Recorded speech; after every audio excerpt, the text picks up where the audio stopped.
അത് സ്നേഹത്തിൻ്റെയാ. അപ്പോ അവിടെ കഴുത്തിന് കുത്തിപ്പിടിച്ച് ആളെ തള്ളിയിടുകയും കൈയിടുകയും രൂപത്തിലേക്കൊക്കെ എത്തിക്കഴിഞ്ഞാൽ അത് സ്നേഹക്കൂട്ടായ്മയാണ്. ഇപ്പത്ത് ഏതെങ്കിലും തരത്തിൽ ഒരാൾ ഒച്ചത്തിൽ തിരിച്ചു വർത്താനം പറഞ്ഞാൽ അത് അപകടകരമാണ്. പണ്ട് ഒരു നാടകത്തിലെ ഡയലോഗ് ഉണ്ടായിരുന്നു, ചങ്ങനാശ്ശേരിയിലെ ചാച്ചപ്പന്റെ. യുക്തിവാദി ഐസക് സാറിന്റെ മകൻ പാമ്പ് കടിച്ച് മരിച്ചപ്പോ അത് ദൈവകോപമാണെന്ന് പറയുന്നു. അതേസമയത്ത് ഒരു വലിയ വിശ്വാസിയുടെ മകൻ ഇടിവെട്ടേറ്റ് മരിച്ചപ്പോൾ അത് വിധിയാണെന്ന് പറയുന്നു. അങ്ങനെ സംഭവം വിധിയാണ്. അങ്ങനെ വ്യാഖ്യാനിക്കുന്ന രൂപത്തിലേക്കുള്ള ഒരു സെറ്റ് ആളുകളുണ്ട് മാധ്യമങ്ങളും. അതുകൊണ്ട് ഈ കാര്യത്തിൽ യോസി ചോദിച്ചത് ശരിയാണ്. വലിയ രൂപത്തിൽ സ്റ്റേജിൽ നമ്മളെല്ലാം നേരിട്ട് കണ്ടതാണ്. അയാളുടെ പെടലേക്ക് പിടിക്കുന്നതും തള്ളുന്നതും വലിയ രൂപത്തിൽ പ്രതിപക്ഷ നേതാവിന്റെ മുഖം വികൃതമാകുന്നതും ഒക്കെ നമ്മൾ കണ്ടു. പക്ഷേ അത് സ്നേഹക്കൂട്ടായ്മയാണെന്നാണ് പിറ്റേ ദിവസത്തെ വിശദീകരണം. ഇങ്ങനെ സ്നേഹിക്കാൻ നമുക്കറിയത്തില്ല കേട്ടോ. ഇടതുപക്ഷത്തിന് ഇങ്ങനെയുള്ള സ്നേഹങ്ങളൊന്നുമില്ല. അപ്പോ യഥാർത്ഥത്തിൽ അവരുടെ ഇടയിലൊരു ഐക്യം ഉണ്ടായിട്ട് വേണ്ടേ നാട്ടുകാരുടെ ജനകീയ പ്രശ്നങ്ങൾ ഏറ്റെടുക്കാൻ മുന്നോട്ട് വരാൻ. സ്വന്തം കുടുംബത്തിൽ ഐക്യം ഉണ്ടാക്കാൻ കഴിയാത്തവർക്ക് നാട്ടിലെങ്ങനെ ഐക്യം ഉണ്ടാക്കാൻ കഴിയും? പഴയ ഒരു പഴഞ്ചൊല്ലില്ലേ, അവനവന്റെ താടി താങ്ങാൻ മേലാത്തവർ മറ്റവരുടെ അങ്ങാടി എങ്ങനെ താങ്ങും മറ്റുള്ളവരുടെ. അപ്പൊ അതുകൊണ്ട് പ്രതിപക്ഷം ഇപ്പോൾ ഈ കാര്യത്തിൽ ഉന്നയിക്കുന്ന ഓരോ പ്രശ്നങ്ങളും എടുത്ത് പരിശോധിച്ചാൽ സ്വയം അവർക്കെതിരായി തന്നെ അത് വന്ന് തിരിഞ്ഞുകൊള്ളുന്ന രൂപത്തിലേക്കാണ് ഓരോന്നും വന്നുകൊണ്ടിരിക്കും. ഇപ്പം എന്താ സ്വർണ്ണക്കേസിനെ കുറിച്ച് നിങ്ങളാരും ചോദിക്കാത്തത്? ഇപ്പൊ SIT വളരെ ഭംഗിയായിട്ട് ഇപ്പൊ ബെല്ലാരിയിലുണ്ടല്ലോ. ശബരിമല വീണ്ടും പോയി നോക്കി. ഇപ്പോ അടുത്ത ഇതാ FIR വേണ്ടി ഉള്ള മൊഴിയെടുപ്പ് ആരംഭിച്ചിരിക്കുന്നു. ഉന്നതമായ വിജിലൻസ് ഉദ്യോഗസ്ഥന്മാരെ ബന്ധപ്പെടുത്തി വലിയൊരു ടീം കോടതി ഇപ്പോൾ ഫോം ചെയ്തിരിക്കും. കോടതിയുടെ നിർദ്ദേശപ്രകാരം ഫോം ചെയ്തിരിക്കുന്നു വിജിലൻസ്.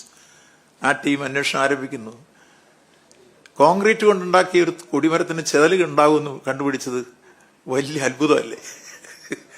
ആ അത്ഭുതത്തെക്കുറിച്ച് തന്നെ വാചാലമായി ആരും ചോദിക്കാത്തത്. അതിന്റെ അന്വേഷണം വരുന്നു.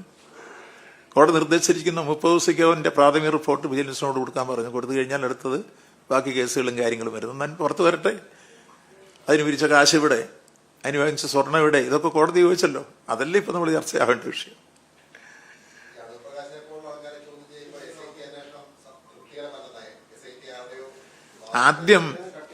ആദ്യം ഈ വിഷയം നിയമസഭയിൽ വരുമ്പോൾ ഞാനായിരുന്നു ഇതിന് മറുപടി പറഞ്ഞത്.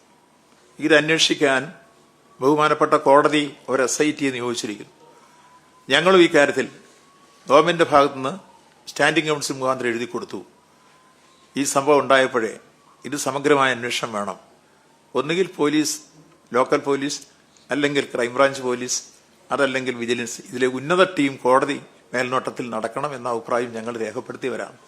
ബഹുമാനപ്പെട്ട കോടതി അക്കാര്യത്തിൽ നല്ല തീരുമാനമാണ് എടുത്തത്. ആ SIT വെച്ചപ്പോൾ ഇവരെല്ലാം ആർക്കും വിശ്വാസമാണ് എന്ന് പറഞ്ഞു. പക്ഷേ അന്വേഷണം മറ്റു രൂപത്തിലേക്ക് തിരിഞ്ഞു കഴിഞ്ഞപ്പോൾ SIT മുഖ്യമന്ത്രിയുടെ ആഫീസ് സ്വാധീനിക്കുന്ന ബഹുമാനപ്പെട്ട കോടതിയുടെ നേതൃത്വത്തിൽ നടക്കുന്ന ഒരു അന്വേഷണത്തെ മുഖ്യമന്ത്രിക്ക് എങ്ങനെ സ്വാധീനിക്കാൻ കഴിയുക? ഇതുവരെ ഒരു റിപ്പോർട്ടും ഗവൺമെന്റിന് SIT കൊടുത്തില്ല. മുഴുവൻ കൊടുത്തത് കോടതിയിലാണ്. കോടതി കൃത്യമായി പറഞ്ഞിട്ടുണ്ട്, കോടതിയിൽ മാത്രമേ ഇത് കൊടുക്കാവുള്ളൂ, വേറെ എവിടെയും കൊടുക്കാൻ പാടില്ല. അതും അടച്ചിട്ട കോടതിയിലാണ് അതിന്റെ എല്ലാ തരത്തിലുള്ള വാദങ്ങളും അതുപോലെ റിപ്പോർട്ട് സമർപ്പണം എല്ലാം നടക്കുന്നത്. അങ്ങനെ നടന്ന് ഈ കേസിന്റെ മറ്റു രൂപത്തിലേക്ക് വന്നപ്പോൾ ബഹുമാനപ്പെട്ട മുഖ്യമന്ത്രി ചോദിച്ചൊരു ചോദ്യം ഉണ്ടല്ലോ, ഇതുവരെ ഉത്തരം പറഞ്ഞല്ലോ. ആ ചോദ്യം ഇതായിരുന്നു: ബഹുമാനപ്പെട്ട സോണിയാഗാന്ധി Z കാറ്റഗറിയിൽ സുരക്ഷാ സംവിധാനമുള്ള ലീഡറാണ്. ബഹുമാനപ്പെട്ട മുഖ്യമന്ത്രിയായിരുന്ന കരുണാകരന് പോലും അപ്പോയിന്റ്മെന്റ് കിട്ടാതെ ഇവിടെ വന്ന് പരാതി പറഞ്ഞു. വേറെ മുഖ്യമന്ത്രിമാർക്ക് ഇത് കിട്ടാതെ വന്നവർ BJP പോയി. ആ വീട്ടിൽ ഒന്നിലധികം പ്രാവശ്യം ഈ സ്വർണം കെട്ട പോറ്റി, സ്വർണം വാങ്ങിയ ഗോവർദ്ധനും, അതുപോലെ തന്നെ മദ്രാസിലെ ഇത് ഒരുക്കുന്നവനും എല്ലാം ചേർന്ന് പോവുകയും ആ കൂട്ടത്തിൽ അടൂർ പ്രകാശും ആന്റോ ആന്റണിയും രണ്ടുപേരും MP-മാരാണ്. ഇവരും ചേർന്നുള്ള ചിത്രം പലതും നമ്മൾ കണ്ടു. ഇതെങ്ങനെ അവിടെ ചെന്നു, ആരാണ് അവിടെ കൊണ്ടുപോയത്? ഒരു ചോദ്യം മുഖ്യമന്ത്രി ചോദിച്ചിട്ട് ഇന്നുവരെ ഒരു കോൺഗ്രസ് നേതാവും അതിന് വ്യക്തമായ ഒരു ഉത്തരം തന്നിട്ടില്ല. കേരളീയ സമൂഹം അറിയാൻ ആഗ്രഹിക്കുന്നതും അവർ ബോധ്യപ്പെടുത്താൻ ബാധ്യതപ്പെട്ടതുമാണ് കൃത്യമായി. അതുകൊണ്ട് അതെല്ലാം പുറത്തു വരട്ടെ. SIT അന്വേഷണം ബഹുമാനപ്പെട്ട കോടതി തൃപ്തികരമാണെന്ന് സൂചിപ്പിച്ചു. ഗവൺമെന്റിന്റെ അഭിപ്രായവും തന്നെയാണ്, തൃപ്തികരമാണ്. ഒപ്പം ഇപ്പോൾ എടുത്ത തീരുമാനം കൊടിമരത്തെക്കുറിച്ചുള്ള അന്വേഷണവും അത് എല്ലാം സംബന്ധിച്ച് സമഗ്രമായ അന്വേഷണം നടത്തി നമുക്കെല്ലാം അറിയാൻ അവകാശപ്പെട്ടതും വെളിയിൽ വരേണ്ടതുമായ വിഷയങ്ങളുണ്ട്. അത് വന്നു കഴിയുമ്പോൾ വീണ്ടും നമുക്ക് കാണാം. ഈ രംഗത്ത് യഥാർത്ഥത്തിൽ സമഗ്രമായ അന്വേഷണം ആദ്യം മുതൽ ആഗ്രഹിച്ച തരത്തിൽ നിന്നവരാണ് ഗവൺമെന്റ്. അത് മുന്നോട്ട് പോകും. കുറ്റവാളികൾ എക്സ് ഓർ വൈ ആരായിരുന്നാലും അവരെല്ലാം പിടിക്കപ്പെടണം, ഒരു സംശയവും വേണ്ട എന്ന രൂപത്തിലേക്ക് എത്തും. ഇല്ല, അവിടെ നടത്തിയ ഞാൻ കണ്ടില്ല, എനിക്കറിയില്ല. ഞാനവിടെ ഉള്ളപ്പോൾ ഈ യേശുദാസിന്റെ മകൻ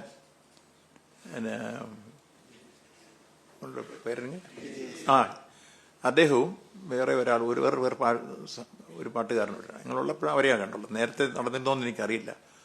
ചെല്ലുന്നതിന് മുമ്പേ ഞാൻ ഇച്ചിരി താമസിച്ചാണ്. രാവിലെ ഞങ്ങൾ CM ഒക്കെ വരേണ്ടതുണ്ടായിരുന്നുകൊണ്ട് ഇപ്പോഴത്തെ അതിൻ്റെ അറേഞ്ച്മെന്റ്സുമായി നിൽക്കുകയായിരുന്നു. അതിന് മുമ്പ് ആദ്യം ഒരു ഭജന നടന്നത് ആരുടെയാണെന്ന് എനിക്കറിയില്ല. നേരത്തെ ഒരു ഭജന നടന്നു എന്നുള്ളത് ശരിയാണ്.